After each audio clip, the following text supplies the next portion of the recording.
चारों तरफ हरियाली तीज का रंगीन माहौल था। महिलाएं सज संवर कर एक दूसरे के साथ शॉपिंग पर जा रही थीं। सुलोचना देवी का उदास चेहरा देखकर उनकी बहू नेहा कुछ ऐसा करती है जिससे सुलोचना देवी की तीज यादगार बन जाती है। बालकनी में बैठी सुलोचना देवी सोसाइटी की महिलाओं को देख रही थी।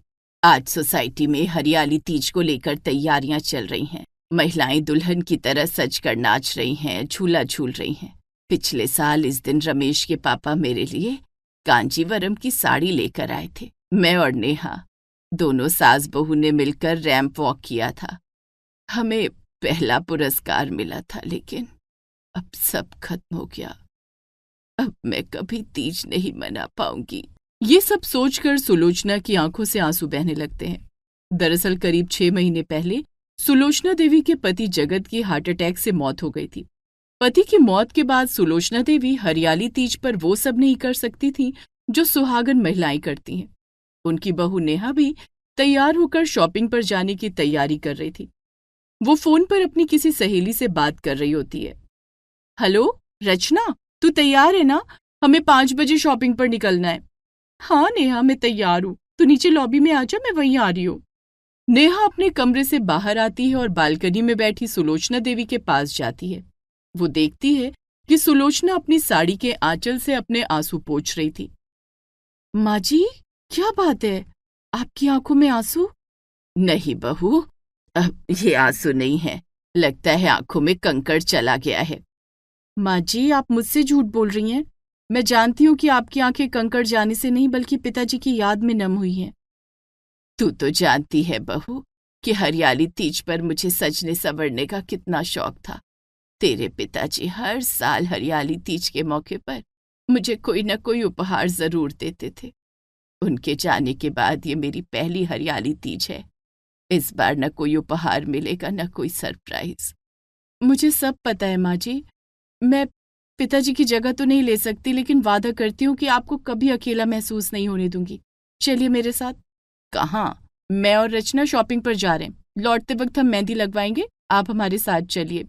नहीं बहू, तीज के मौके पर मुझ विधवा का इस तरह से तुम लोगों के साथ घूमना अच्छा लगेगा क्या? लोग क्या कहेंगे? हमें लोगों से क्या मतलब माँ जी, कहने दीजिए जो कहते हैं।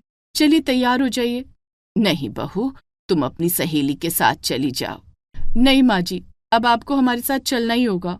नेहा जिद करके सुलोचना देवी को तैयार करती है और उन्हें लेकर लॉबी में आती है, जहाँ रचना उसका इंतजार कर रही थी। कितनी देर कर दी नेहा? 5:30 बज गए हैं। माँ जी को तैयार कर रही थी। माँ जी हमारे साथ जाने के लिए तैयार ही नहीं हो रही थी। नमस्ते आंटी जी। खुश रहो बेटा। तो आंटी जी हमारे साथ चल रही हैं? मैंने तो मना किया था, लेकिन नेहा ने मेरी एक नहीं सुनी। नहीं माँ जी, आपको हमारे साथ चलना चाहिए। मैंने कैब बुक कर दी, आती ही होगी। थोड़ी देर में कैब आ जाती है और तीनों उसमें बैठकर बाजार जाती हैं। तीनों एक कपड़े की दुकान पर जाती हैं, जहाँ नेहा और रचना अपने लिए साड़ी पसंद करने लगती हैं और सुलोचना देवी इधर उधर देख रही थी।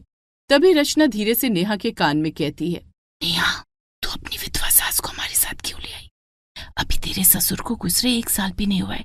तुझे इतना भी नहीं पता इनकी काली परछाई हम सुहागिनों पर नहीं पड़नी चाहिए। रचना, आज तूने ये बात कह दी, लेकिन आगे से ऐसी बात मत कहना। वो मेरी सास नहीं, मेरी माँ है। मैं अपनी माँ के बारे में ऐसी बात सुन भी नहीं सकती। अगर पिताजी नहीं रहे तो इसमें उनकी क्या गलती है? क्या पिताजी के जाने के बाद उन्हें अपनी जिंदगी जीने का अधिकार नहीं है? हम कौन होते हैं उन पर पाबंदियां लगाने वाले? सॉरी यार, तू तो बुरा मान गई।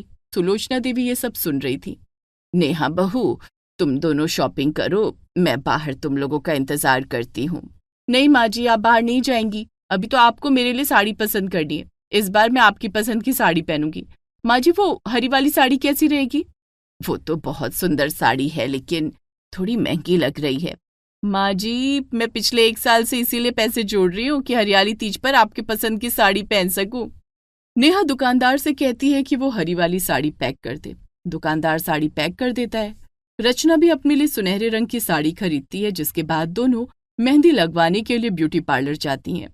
दोनों सहेलियां अपने दोनों हाथों में मेहंदी लगवाने लगती हैं। माँ जी, जब तक हम दोनों मेहंदी लगवा रहे हैं, आप फेशियल करवा लीजिए। नहीं बहू, अब इस उम्र में ये सब अच्छा लगेगा क्या? माँ जी, कौन कहता है कि बड़ी उम्र में फेशियल नहीं करवा सकते? बल्कि फेशियल तो बड़ी उम्र में ही करवाना चाहिए। नेहा ब्यूटी पार्लर वाली से कहकर सुलोचना देवी का फेशियल करवाती है। इस तरह से सुलोचना देवी बोर होने से बच जाती हैं और उनका टाइम भी पास हो जाता है। इन सब के बाद तीनों घर वापस आ जाती हैं। दूसरे दिन हरियाली तीज थी। सोसाइटी में रहने वाली महिलाओं के लिए बेस्ट सास और बेस्ट बहू प्रतियोगिता का आयोजन किया गया था, जिसके लिए महिलाएं खुद को सबसे सुंदर दिखाने की तैयारी कर रही थीं। लेकिन दिन के 11 बजे नेहा तैयार होकर कहीं जाने लगी। बहू, आज तो सोसाइटी में कंपटीशन है। शाम को हरियाली तीज की पूजा और रंगारंग कार्यक्रम है। महिलाएं झूला झूल रही हैं। तू कहाँ जा रही है? तू कंपटीशन में भाग नहीं लेगी क्या? माँ जी, मैं जरा बाजार से आ रही हूँ, जल्दी आ जाऊंगी। नेहा बाजार जाती है और कुछ शॉपिंग करके 1 घंटे के अंदर आ जाती है। माँ जी चलिए, हमें कंपटीशन में जाना है।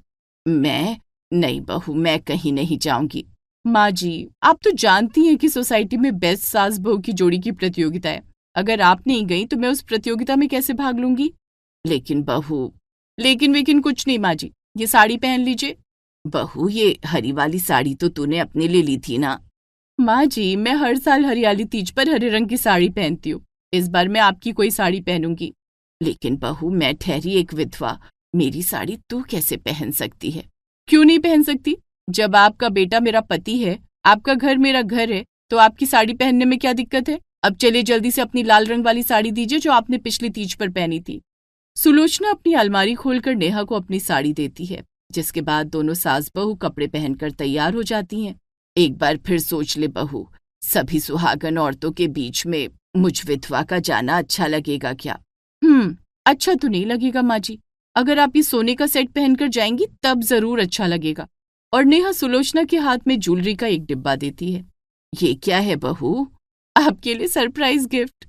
सुलोचना डब्बा खोलकर देखती है तो उसमें सोने का एक खूबसूरत हार, अंगूठी और कान के झुमके थे। ये सब मेरे लिए है? हाँ माँ जी, ये आपके लिए है। नेहा अपने हाथों से सुलोचना को सोने का नया सेट पहनाती है। मेरी माँ जी कितनी सुंदर लग रही हैं, किसी की नजर ना लगे। अब मेरे साथ चलिए। नेहा सुलोचना का हाथ पकड़कर उन्हें प्रतियोगिता में ले जाती है। थोड़ी देर में प्रतियोगिता शुरू होती है। सोसाइटी में रहने वाली सभी सास बहुओं की जोड़ी रैंप पर वॉक करती है। प्रतियोगिता खत्म होने के बाद नेहा और सुलोचना को बेस्ट सास बहू की जोड़ी का पुरस्कार मिलता है। देखा माँ जी, मैंने कहा था ना कि आपके बिना कुछ नहीं हो सकता। आपकी वजह से हम ये पुरस्कार जीत पाए हैं। तभी नेहा की सहेलियां वहां आती हैं। बधाई हो नेहा, हर साल की तरह इस साल भी तुम दोनों सास बहू की जोड़ी छा गई।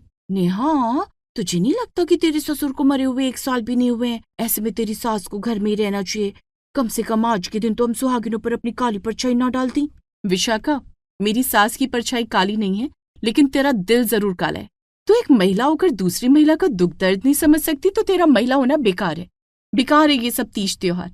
मेरी सास मेरी माँ जैसी है और माँ की परछाई कभी काली नहीं होती। माँ तो हमेशा हमें आशीर्वाद देती हैं। ऐसा कहकर नेहा सुलोचना के पैर छूकर उसका आशीर्वाद लेती है। सदा सुहागन रहो बहू। नेहा की सहेलियां सुलोचना से माफी मांगती हैं। हमें माफ कर दीजिए आंटी जी, हमसे गलती हो गई। गलती तो इंसान से ही होती है बेटा। अगर तुमने अपनी गलती मान ली तो वो गलती वहीं खत्म हो जाती है। नेहा बहू, तुम अपनी सहेलियों के साथ एंजॉय करो, मैं घर जा रही हूँ। अभी नहीं माँ जी, अभी तो हम दोनों झूला झूलेंगे। नेहा, नहीं नेहा बहू, मेरा झूला झूलने का बिल्कुल मन नहीं है। माँ जी, अगर आप झूला नहीं झूलेंगी तो मैं भी झूला नहीं झूलूंगी। नेहा सुलोचना को झूले के पास लेकर जाती है और दोनों साथ बैठकर झूला झूलती हैं। हरियाली तीज के हर मूवमेंट को नेहा अपने कैमरे में कैद कर लेती है। सारे कार्यक्रम खत्म होते होते शाम हो जाती है। सोसाइटी में हरियाली तीज की पूजा शुरू होने वाली थी। बहू, अब तो जाने दे मुझे।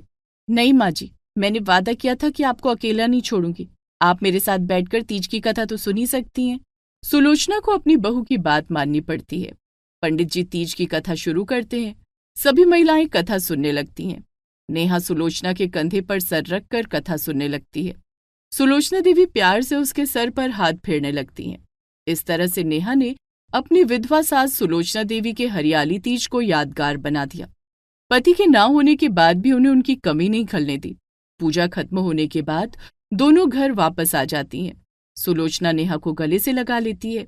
भगवान करे तेरे जैसी बहू सबको मिले, तू सदा खुश रहे। मेरा आशीर्वाद हमेशा तेरे साथ है बहू।